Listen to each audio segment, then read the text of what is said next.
to Enterprise. Thank you. Welcome to San Francisco. Last time I saw you the other night, you got in quite late after a long travel from Ireland.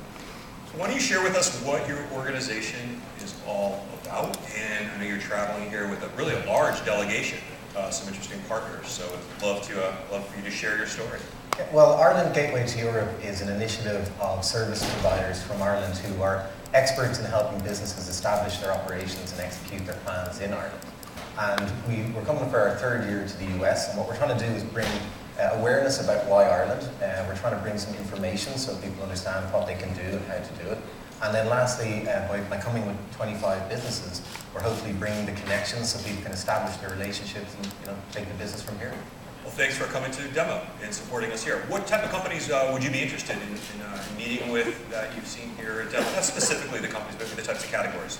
Well, I mean, if you take this morning now, there's a couple of the companies that presented this morning I felt would be perfect candidates to be setting up operations in Ireland.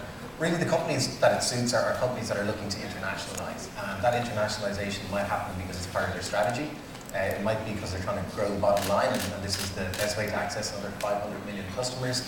Or it might be that they're being dragged by the customers. They have no intention of internationalising, but they're finding they're getting queries, maybe they need technical support, maybe it's the hours that don't work, and they need to have an operational base. So we've heard about companies like Facebook and Google and some really big organizations that have put a stake in the ground in Ireland. We don't hear as much maybe because they just don't get the publicity or the press of the earlier stage companies. So what has your experience been? What's your ratio of the companies that you talk to and the ones that actually decide to pick up ground and head over to Ireland? Yeah, I mean, you're right. The press certainly covers the top 10 companies born on the internet who have operations or central offices in Ireland. I think the smaller companies, the companies that are here, it suits just as well, actually. The major companies are in Ireland because of the availability of talent. Naturalised European language speakers want to live in Ireland, as well as Irish people, obviously.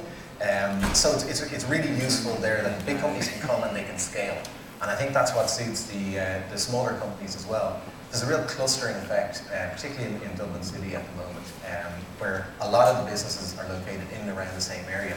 And we're finding that the companies like demo companies are coming over and they're able to recruit the alumni from the Googles and the Facebooks to help drive their businesses with experienced people. Interesting. So tell me about some of the partners that are here.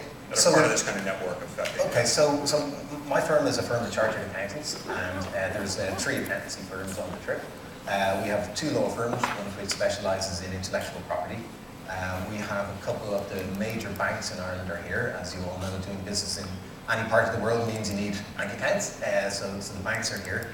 We have other service providers around location of property, fit out of property, and of course, when it comes to people, we've got recruitment agencies, headhunting businesses, people who really help with the talent. And then there's the support that goes around that, the people who provide the pensions, people who provide the employee support. So really a lot of businesses coming. Everything we think you need to set up a business is here today. Okay.